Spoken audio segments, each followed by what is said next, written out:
It's already discounted in Costco. That's annoying. We were 4-2 up. Because you got me talking about Lego, we've bottled it. That might cost us promotion.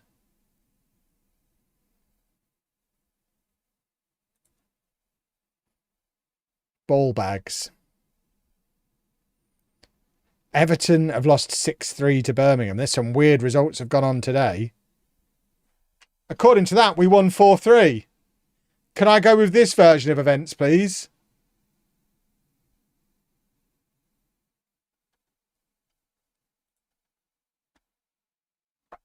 Only just switched on. Have you seen Road Dogg has quit WWE? I haven't, no. For any interesting reason, or just been there long enough that he doesn't need to work anymore?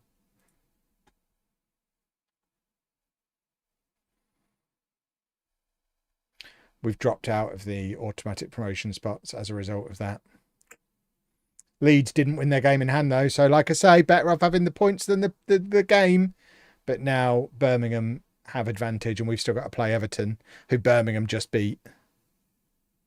We've got an elite prospect. I'm not going to attend the game, though. We've had a cash injection. We need that Premier League money, or we're ruined. The problem is promotion to the Premier League, and we're going to have to play in Milton Keynes.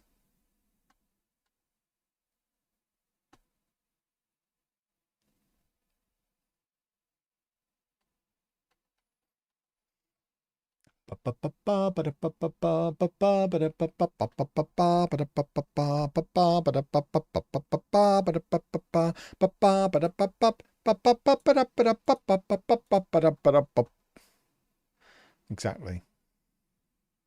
You heard. Do, do, do, do. Who the hell are you? Dan Reese is here, everybody.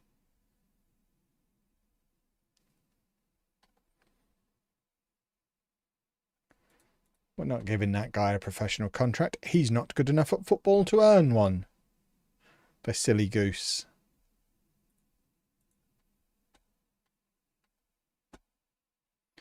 Surely no way you'd not get relegated from the Premier League. You're good, but that'd be a miracle to stay up with this Bedford setup. You'd have said that about the last 2 promotions, though. And it depends how much money gets thrown at us. It'll be an interesting season, that's for sure.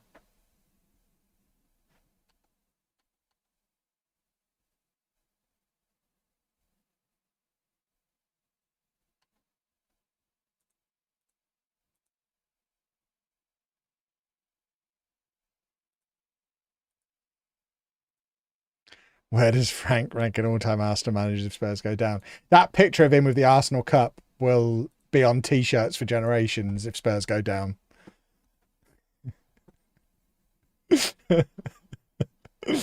Oh.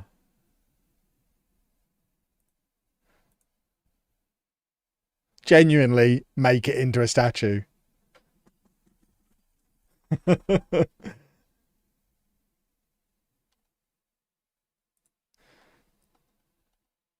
If you don't go up, do you lose that promotion momentum you've had? Probably. Oh, if we don't go up, we've got a problem because financially we're ruined. We can't afford, like, Miguelot's not interested in discussing a new contract with us because he doesn't think we can afford to give him what he wants. And he's probably right. So we need to be bringing in Premier League money so that we can give him a contract extension. But he might not be good enough for the Premier League. But we're probably not ever going to be able to sign anyone better than him. So I think we've got a problem no matter what happens. Like, Lewis Brown's not going to be good enough to play in the Premier League, and McNally's retiring. But Brown is another one who's been with us since non-league, I think. Yeah, he signed for us in non-league, and he's been virtually ever present all the way up the leagues from the National League. But he won't be good enough. Obviously, Johnny Day has been with us since non-league. He won't be good enough. Gracie was with us in non-league. He won't be good enough. It's mad that there's 3 players who were with us in non-league who are still regular starters. I've never had that happen. That is new and extraordinary.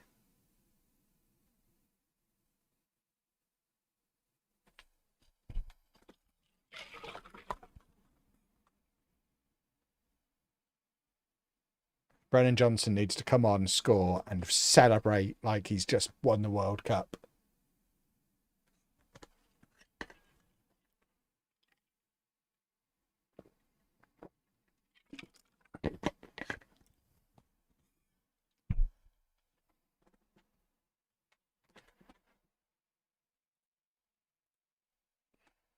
He's a Forest boy. He needs to relegate this lot to help his real club out.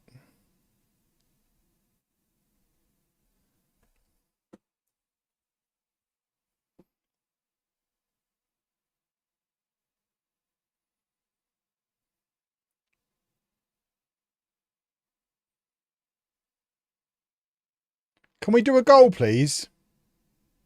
We'd really like to win. Do a goal.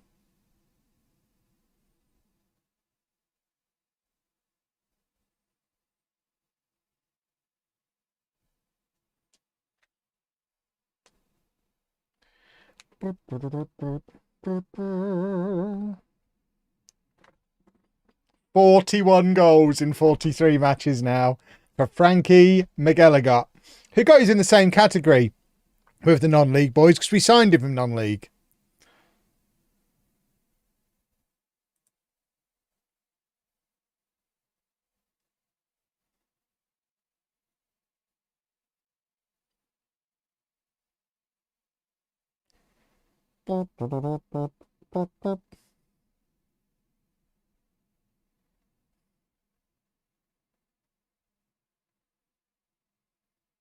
Shoot! Oh.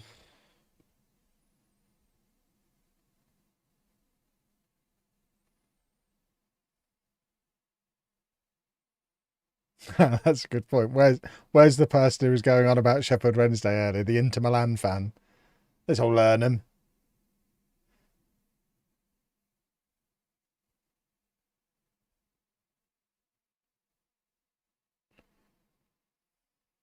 They're probably still watching and commenting.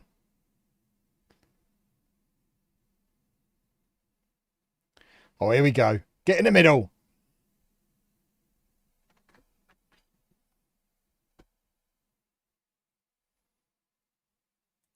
Right. Birmingham are the team we're chasing. They're beating Stoke 1-0. Blackburn are beating Derby as well. So we do need to win here.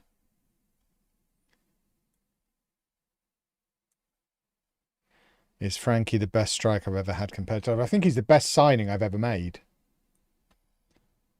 He's got to be the best signing ever, surely. We signed him for 30 grand from Boston. He was our record signing when we signed him. But I can't think of a better signing in terms of the price he paid, the level he came from, the level we were at, how much better he got, the impact he's had. He's been here 2 years and is still scoring at basically a goal a game. And he's still young. He's still only like 22. So theoretically, he can continue to get better. I don't think I've ever made a better signing.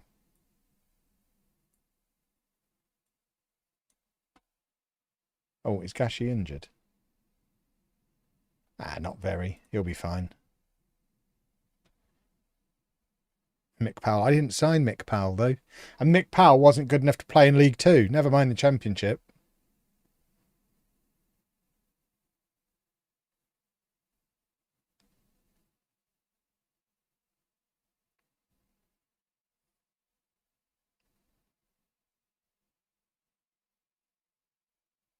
That is an important victory.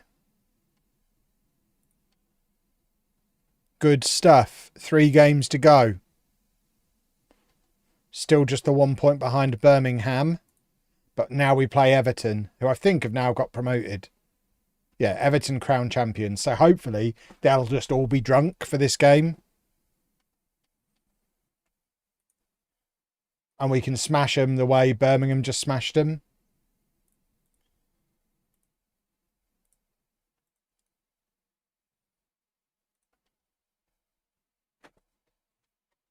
That would be nice.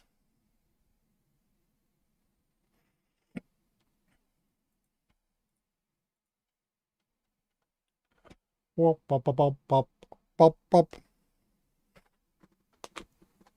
Is Johnson on yet? I am desperate for him to do a goal. This whole second half has been a bit anticlimactic so far after the excellent first half. I need a moment. I was giddy for a long time there, and I feel like my giddiness is dissipating. And that's when I'm at my most vulnerable.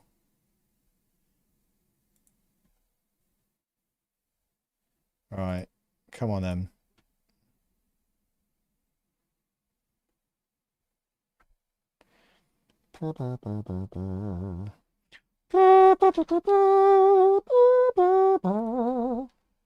Right, let's beat him. Oh, guard of honour. Here you go. Fine, we'll do it. We'll show some respect. Well done, chaps. Now can you let us win now? Yeah, very well done. Look at you being the winners.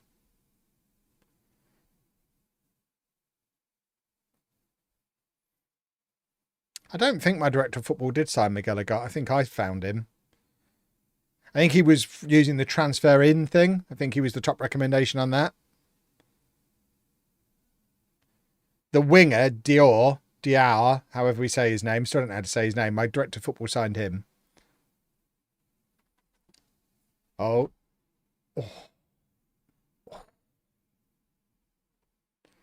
Right, corner ahoy? No. No joy.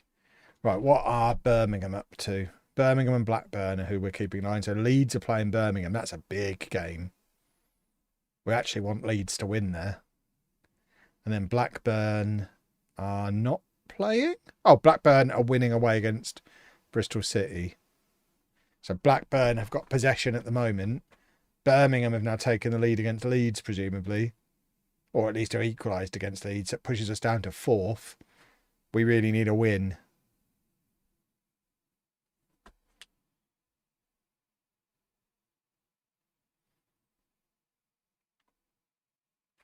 Oh, my buttocks are numb. Stretch the old bum cheeks out a little bit. Lovely. I need my sit stand. I need a new sit stand desk. I just ran over my toe. Oh, I'm so hot in here. I'm hot and my bum hurts. It's like the old days. Good kickoff. Vicario is so bad. What's he done? Has he done a bad thing? Have they scored again?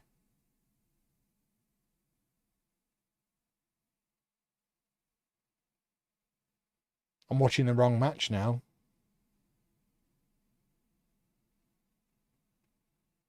Oh! Oh, not yet. Don't excite me then. I'm trying to watch us beat Everton. Right, Miguelot got back to goal, turns and releases our fullback, which wasn't really the plan.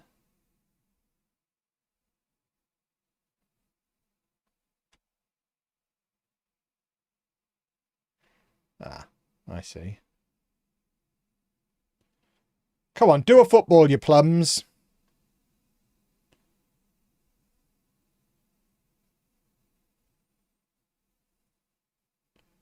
Oh, oh, oh, oh, oh.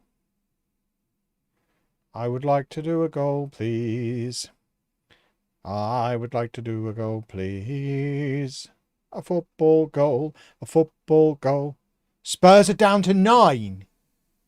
Miguelot got scored. What's happened?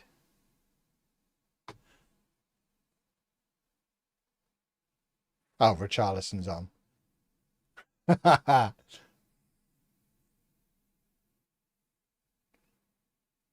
That's an important football goal.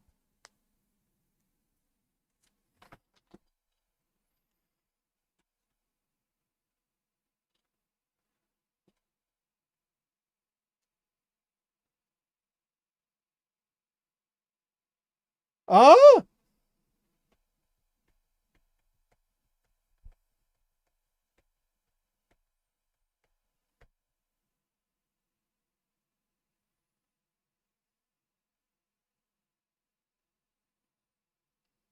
This Simon guy they're bringing on, showing him all the respect he's due. I remember before the most recent North London derby, there were several TikToks going around of fans doing their combined 11s, and they were trying to make out that he should be in the combined team ahead of either Odegaard, Havertz, or Eze. 73rd minute, they brought him on when they're losing at home in a game they have to win.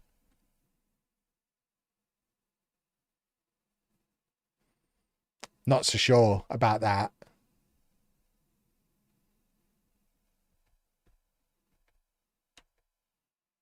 Pedro Porro's not a happy sausage. Well, he's not very good at football, so. Oh, he's not very happy, is he?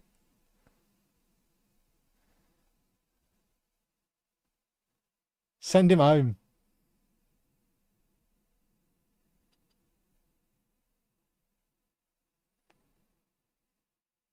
Neither of those three are good options either. Kai Havertz is excellent in that role. Odegaard and Eze, I think, are just not really suited to the position they're being asked to play. I'd play Odegaard deeper and Eze wider, probably. But Havertz in that number 10 behind Gyökeres, that's the future.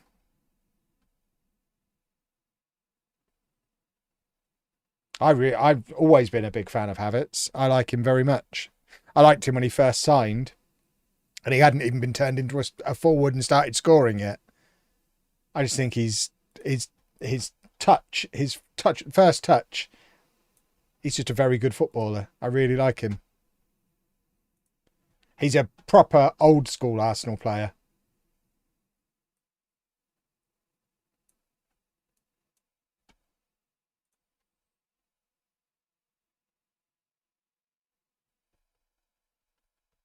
We're in second place at the moment, boys and girls.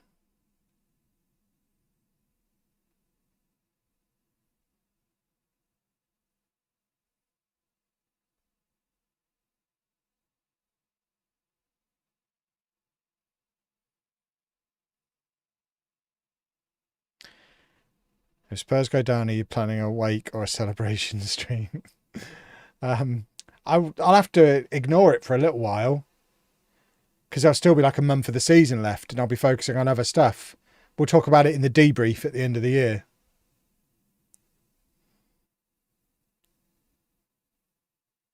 Ah, fiddlesticks.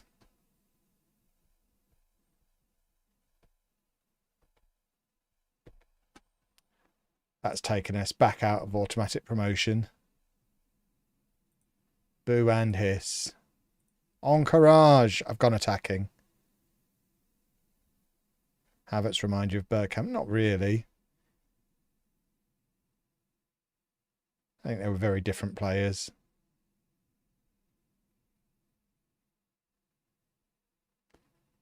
I don't really know who you could compare. Oh, that's a big problem.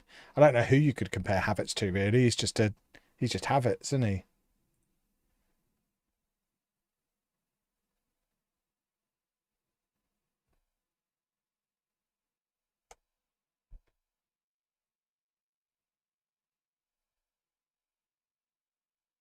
I don't really know who you could compare him to from the past.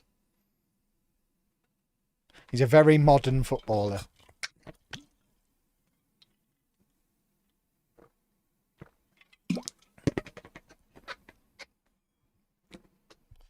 Well, there goes automatic promotion, I think. Who, Havertz? Yeah, Havertz. I don't know who you'd compare him to.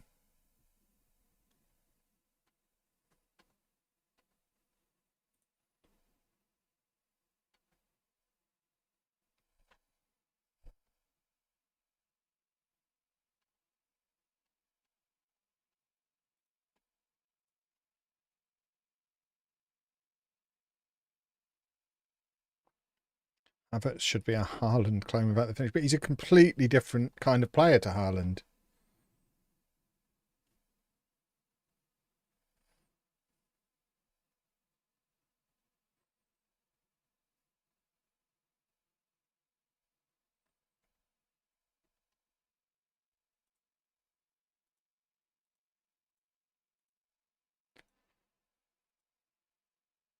Havertz is just a battering ram of link-up play. It feels like you've never seen the man play a game of football.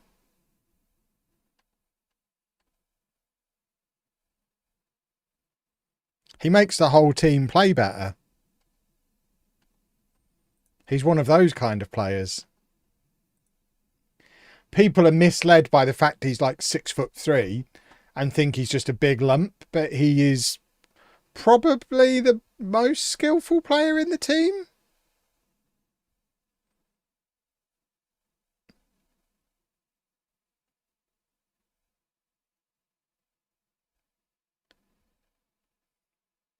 I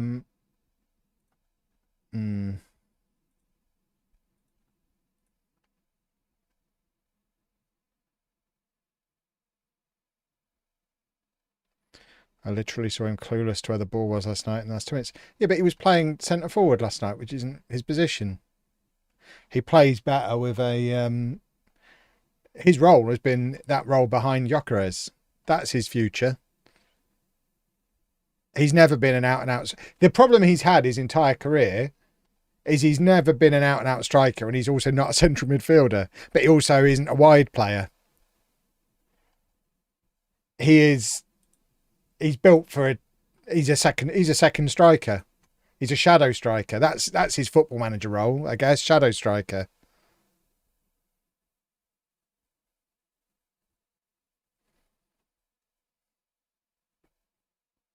He's a proper number 10.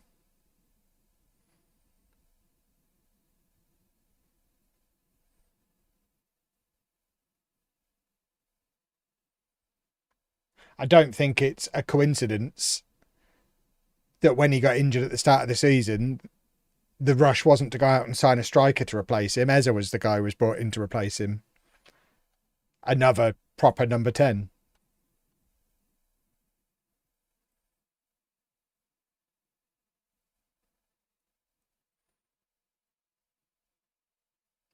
And I think long term, those two compete for that position. And I think Odegaard has to learn to play further back, and he can rotate with Zubimendi.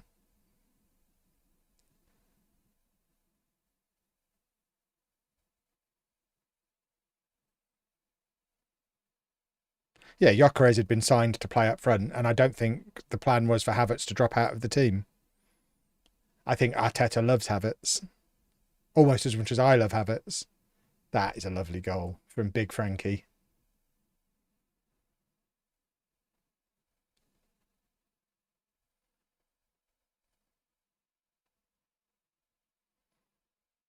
Look at this. So composed.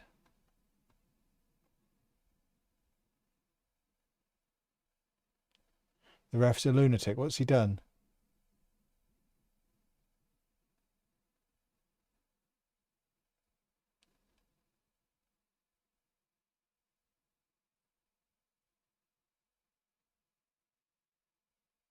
Perhaps Ray Wilkins is who he's like. See, I only remember Ray Wilkins playing for QPR as a much deeper midfield player. I don't remember Ray Wilkins in his prime. I'm a little bit too young.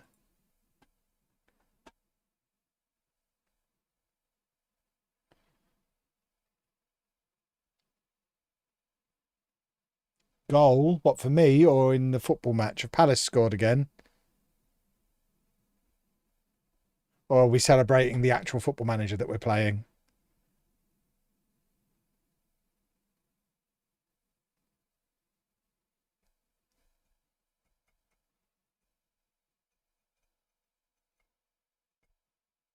Oh, he's still playing FM. Yeah, we're trying to get promoted. We're second in the league at the moment with 2.5 games to go.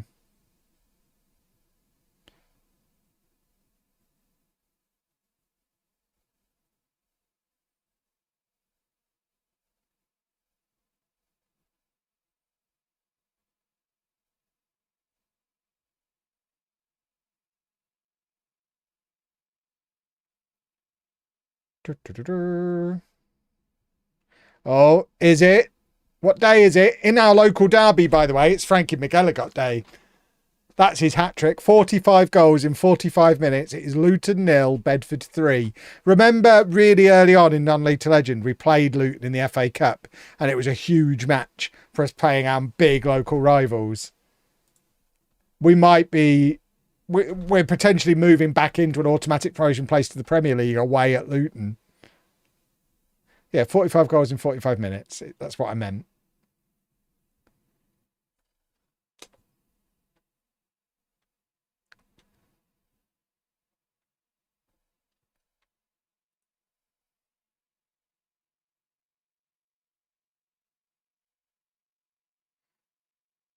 Maybe it's 45 goals in 45 matches.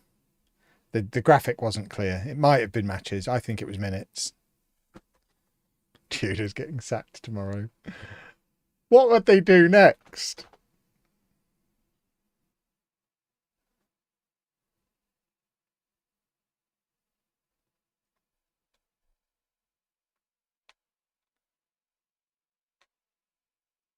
Blackburn have gone back above us.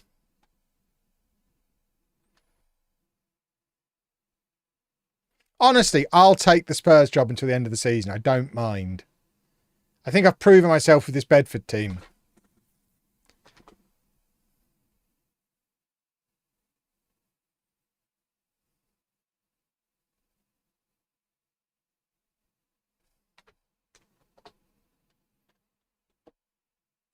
We're letting Luton back in here. This is becoming an annoying habit. We did it against Everton. We did it against... Was it Charlton we drew 4-4 with?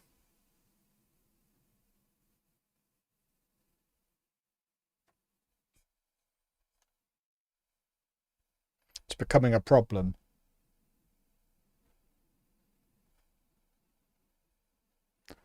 Right, I don't mind if Spurs score this free kick to give them a little bit of hope. As long as, within a minute, Brennan Johnson scores at the other end. I think, if anything, that makes it more fun. Oh, Miguelot got the clearance is straight into him. Oh, he's missed.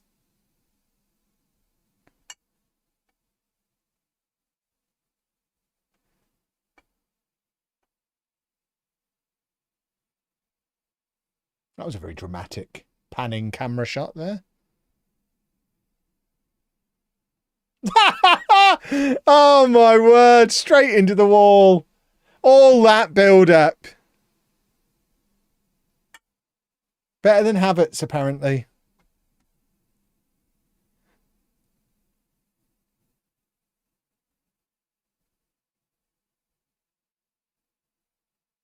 I don't know why Gracie... Oh, Gracie knew that was offside.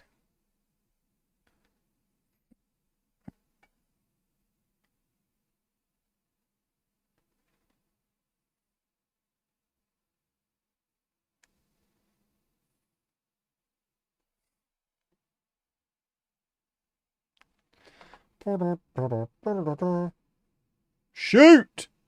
Oh! That's how you score your first ever goal for the club in your local derby. Lovely goal.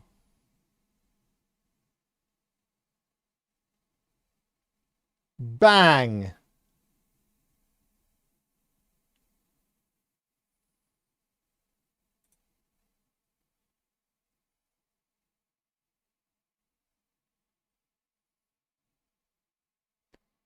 Now let's not let them back in.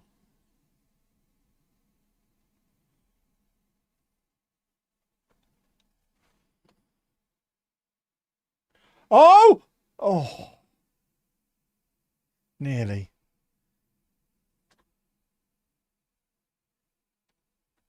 Very nearly.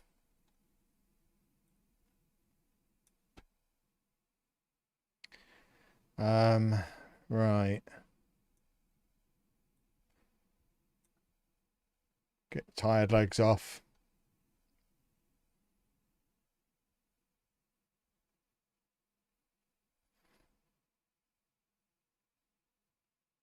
Oh dear. That's why McNally's retiring. Oh!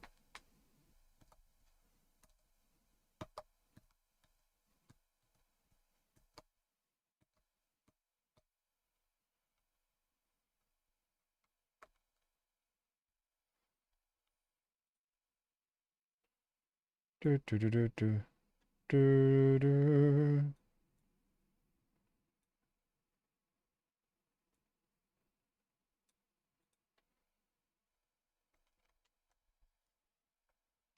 Bum, bum, bum, bum, bum, bum, bum. Right, Blackburn are still winning their game. Silly old Blackburn trying to ruin my fun. Premier League need to do something about corners. What can they do, though?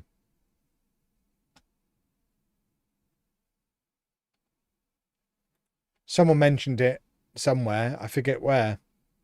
If you make it so that you can't have any contact at corners, then you're just giving the likes of Gabriel a free header. And he'll score even more of them. And this is supposed to be the best league in the world. I mean, it's proven to be by the Champions League table. Next.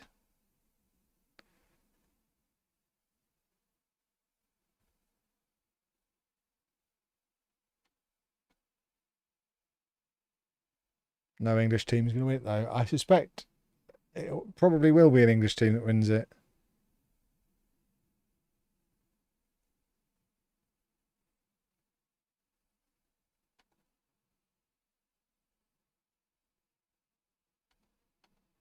I'll put money on it.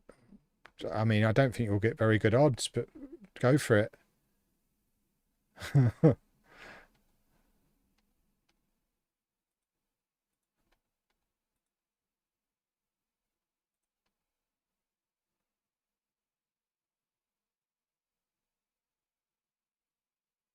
think they should limit the amount of players that can obstruct the goalkeeper. But how do you enforce it?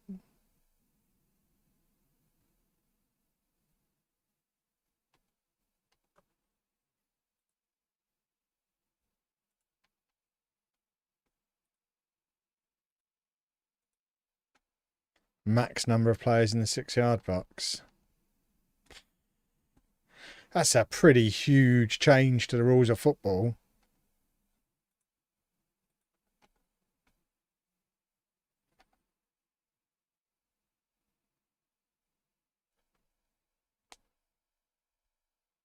I don't think you can do that.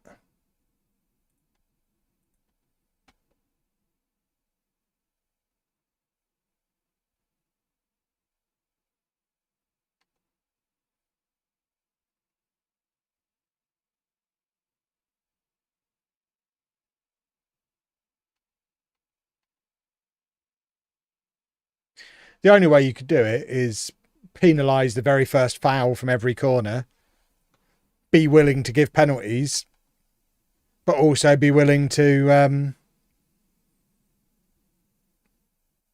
disallow goals.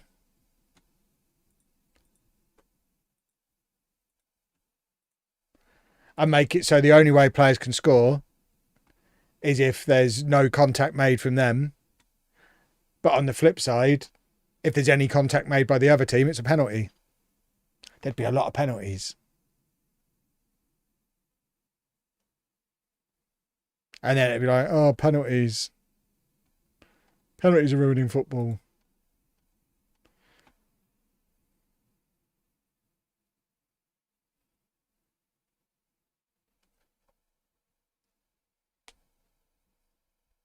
Just let it sort itself out. A nerd with a whiteboard figured out how to hack corners. You just need a different nerd with a different whiteboard to figure out what the counter hack is. It will settle itself out eventually. Miguelot got 46 in 46 this season.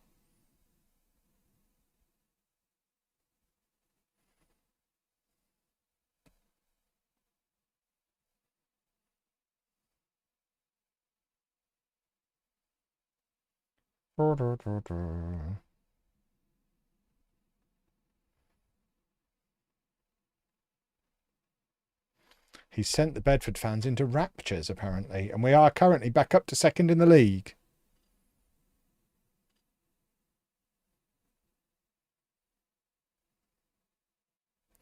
Oh, if we don't get promoted, we'll lose Miguelot. We can't give him a new contract. He won't discuss terms on one. How many games left? There's one game left after this. depending on the result of this game, I am tempted to end the stream here. If we end this match in second place, we'll do the last match tonight. If we're not in second place after this match, we can pretty much assume we're going to be in the playoffs, and then we'll save it all for Tuesday.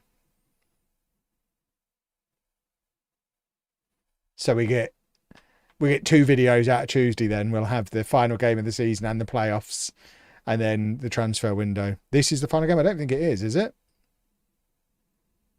I thought we had one more game after this. Oh God, have I miscounted? Is this the final game? Oh God, this is the final game! I thought we had one more! Well, I guess we're finishing the regular season now. If we get promoted, yay. If we don't, the playoffs will be on Tuesday. Well, I've miscalculated. That's because you're distracting me with Spurs being rubbish. Another thing to blame Spurs for. Goodness me.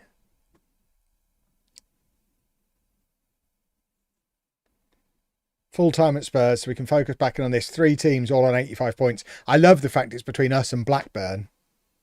Blackburn trying to defend their honour, because if we go up with Bedford, it's 2 years faster than I got up with Blackburn. But they can be the spoilers who stop me doing it. Right, I'm turning the telly off so I'm not distracted by it anymore. And we're going to spend the last few minutes focusing on all of this shenanigans.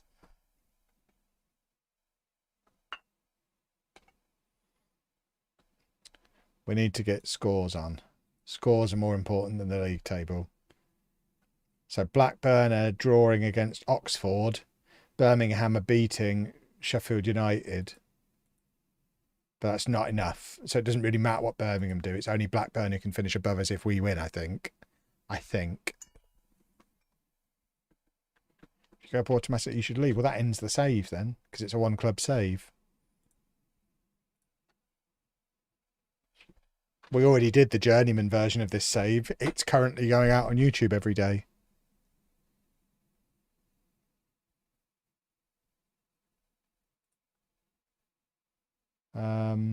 Blackburn still drawing.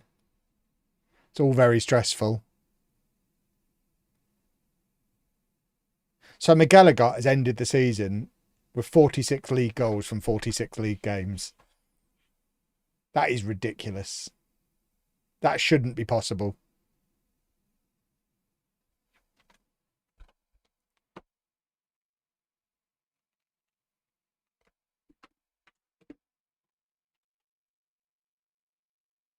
No! Not ideal. Please don't mess it up from here. I can't be doing with this on Tuesday. I want it all wrapped up tonight. I want to be a Premier League team. Us securing the Premier League the night Spurs got relegated is delicious.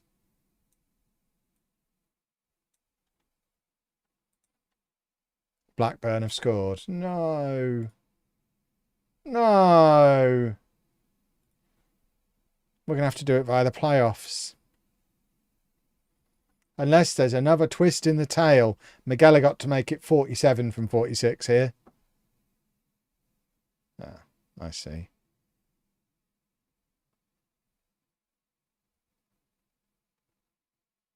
Oof. Oh, he does anyway. Sorry, 48 from 46 for Frankie Miguelot. I guess playing in the playoffs gives Miguelot the chance to get to 50 league goals. I don't think I've ever had a player score 50 league goals. That one guy for Born in the USA, maybe.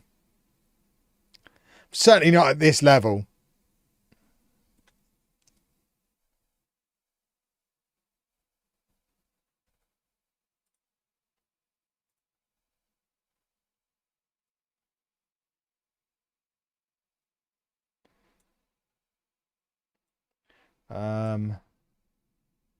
Come on, you buttholes.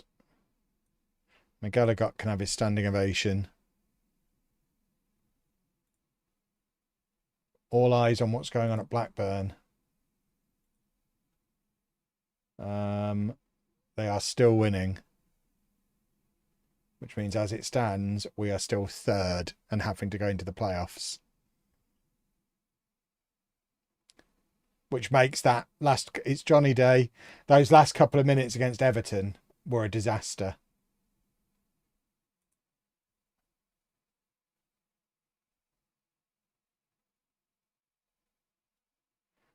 Oxford need to be heroes here. I don't even know where Oxford are in the league.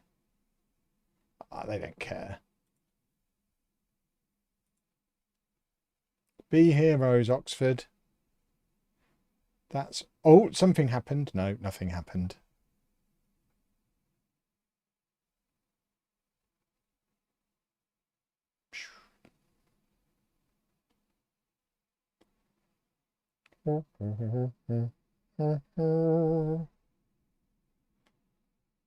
Their goalkeeper's had a rotten game. Oxford have scored!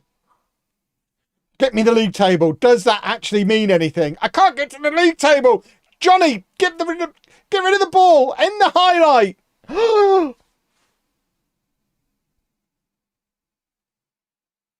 Now I'll have it. You know who to give it to. No, not him. It was supposed to be Johnny Day. We might be in the Premier League.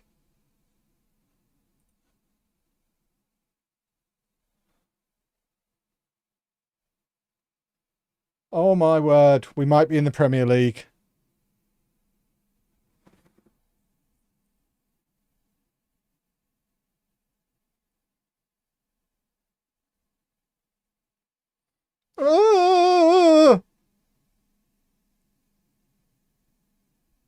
Who cares about Southampton having a penalty? It doesn't matter. Just blow the whistle. At Oxford.